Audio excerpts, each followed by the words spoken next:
Last year, I made a video all about the Canon 16 to 35mm f4 lens because I decided I needed a wide angle lens and this was the one I wanted to get. But there were different versions of this lens. Namely, this is the f4 version, but there's also the f2.8 version, which is significantly more expensive, but also has some different features. And ultimately, I went with the f4 version for a number of reasons, but namely price. And also the biggest question I had when I was shopping for this lens, keeping in mind that I was mostly using it for video, a little bit of photography, but mostly video, was how big is the difference between the two lenses and how big really is the difference between f4 and f2.8. Luckily, through my job, I've also been able to use the 16 to 35 2.8 for the past year pretty regularly. And since I've still been getting a lot of questions about the f4 versus the 2.8, I thought this would be a good chance to show you a few examples, give you some of my feedback, and then let you decide for yourself which lens would be best for you. If you haven't looked them up already, here are some quick comparisons on these lenses. They are both L series lenses. They're both 16 to 35. This is the 2.8, this is the f4. They're very similar in size, but the 2.8 is definitely bigger. It also does have a bigger filter diameter. It is an 82mm filter, whereas the f4 is a 77. That was actually a selling point for me because my other very common lenses, the 24 to 105 and the Sigma 24mm that I'm filming this with right now, are all 77mm, so I can use the same ND filters and polarizers and stuff with all three of these lenses. Adding in a different filter diameter would mean that I would need other filters. That might not be an issue for you if you don't use filters very often, or if you're shooting on something like the EOS R, where you're using that adapter that lets you just drop in a filter and then the lens doesn't matter. Just to save you a little bit of time, right off the bat, if you're looking from a general perspective, objectively which lens is better, the 2.8 is a better lens. It's built a little bit better. The image quality is absolutely outstanding. It is a super sharp lens and it goes all the way down to 2.8. So it opens up pretty darn wide, great for low light, great for getting a little bit more shallow depth of field. What I needed was a lens mainly for video. And you see a lot of people, especially a lot of big YouTubers, using the 2.8 lens, especially for vlogging and that kind of stuff, because it is such a versatile lens. But it is $2,000. This is the Mark III version of the lens, which retails for $2,000. This is the f4 lens, which retails for $1,000. So it is half the price for the same focal range. Another thing to mention is that the less expensive f4 lens for $1,000 does come with image stabilization, whereas the more expensive 2.8 does not have image stabilization. But the biggest question I had personally when I was shopping for these two lenses was, what is the difference really between f4 and f2.8? And is it gonna be $1,000 worth of a difference, especially in a situation like this? What I was really looking for originally was I wanted a wide shot here when I'm in this room talking to the camera, but I still wanted to have a blurry background, shallow depth of field, and I didn't know if that would be possible. So let's look at a few examples and we'll see what the difference is. Just for reference, I'm gonna write this down. Right now I'm filming with the Sigma 24mm art lens with the aperture of 1.4 and I'm using an ISO of 160. So both of these lenses go to 16, which is wider than 24. If you're wondering what that difference looks like, I'll switch to the f4 lens, which is the one I bought right now.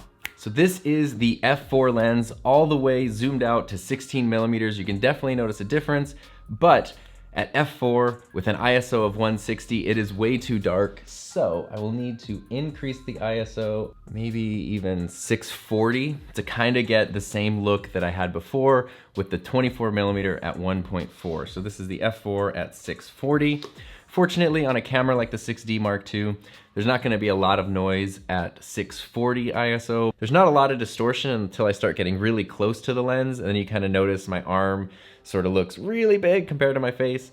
Some people like that look, some people don't. It is a great lens for going out and about. It's a great lens for vlogging because you can still hold the camera, you know, comfortably from you and still have a nice, very wide shot. Zooming all the way into 35, takes me to about here, and back to 16mm. So this is the lens that I did buy. But my big question, like I said before, when shopping for these lenses, was how is the depth of field gonna be between f4 and 2.8? Is it gonna be that big of a difference?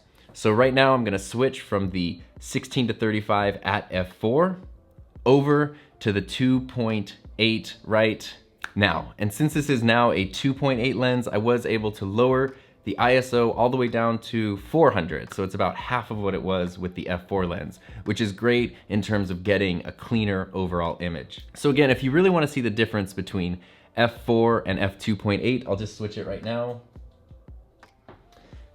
This is f4. Maybe notice how blurry or clear the background is behind me. I'm about 3 feet away from the camera. This is wide open at f2.8. Again, notice how blurry or clear the background is behind me, with me still being the same distance away from the camera. And the background is maybe 8 to 10 feet behind me. So there's kind of that much distance happening there. Now this lens, the 16 to 35 2.8, is an incredibly sharp lens. I think that it looks absolutely terrific. Edge to edge, it's nice and sharp. If I zoom into 35 millimeters, it does kind of give that more blurry background, shallow depth of field look, but I already have a 35 millimeter prime lens. This is the Canon f2 35 millimeter, and I wanted something that was gonna give me a wide angle with a shallow depth of field.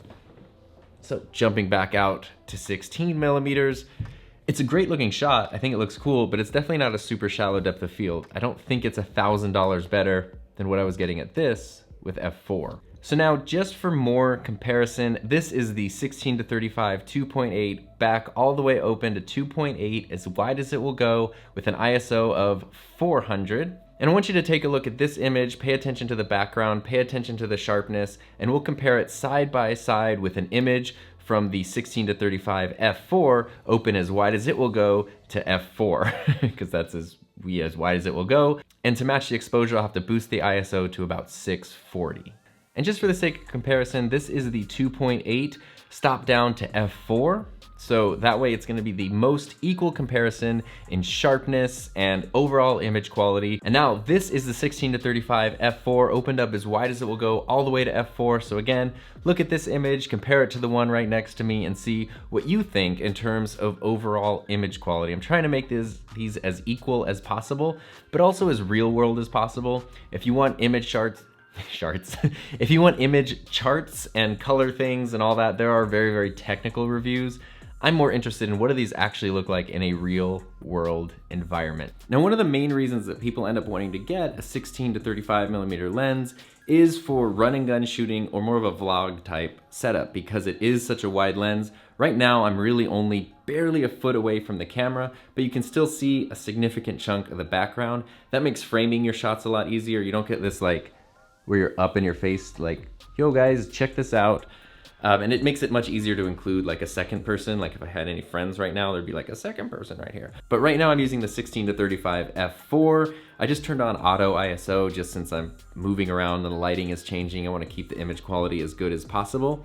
But what I really wanted to check was, if you're walking around with this lens, how does the IS work? The reason I didn't want to go outside is because I actually don't have any filters for the 2.8 version of this lens, and I didn't want to have to deal with the difference in exposure. So as I'm just kind of walking around, doing some handheld shots, you know, here's a handheld shot of my synthesizer. Again, this is all with image stabilization turned on.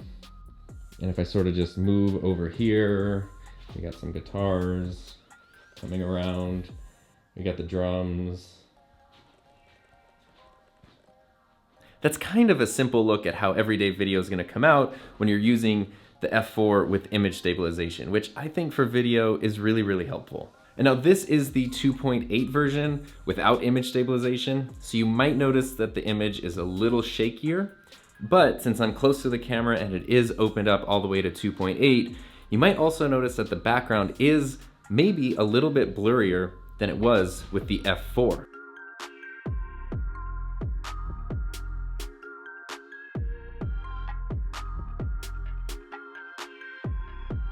The f4 version is a little bit lighter than the 2.8, but they're both pretty darn heavy. The f4 version comes in at 1.43 pounds, while the 2.8 version comes in at 1.82 pounds. So there is a pretty significant difference in weight, considering this is just the lens and not the camera or any other accessories you might have. And in the end, the lens that I found to be best for filming in here for these kind of sit-down desk videos was actually not either of these, but the Sigma 24mm 1.4 prime lens, because I can stop that all the way down to f1.4.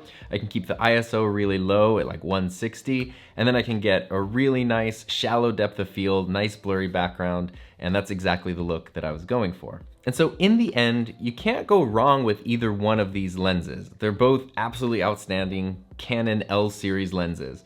The 2.8 version 3 does seem a little bit more solidly built than the f4. This has a little bit more of a plasticky feel, a little bit more of a metal feel. They're both weather sealed the same. I personally didn't feel that this was $1,000 more well designed than this. And the big issue for me was just 2.8 versus f4. I didn't see as big of a difference as I wanted. If this lens, instead of 2.8, had been a 1.4, like the one that I'm using right now, that would have been an absolute no-brainer. But for half the price, getting something that f4 versus 2.8, I didn't see a huge difference there. Half the price, plus image stabilization, plus basically the same sharpness and image quality. The f4 version of this lens is the one that worked for me. But again, that's just my opinion based on my experience and my specific needs and budget. Ultimately, you just need to look at the evidence and figure out what's going to be best for you. If you're interested in knowing more about the 16-35 f4, I did put together a much more in-depth review, as I mentioned at the start of this video, so you can check that out and that might help in your decision-making process.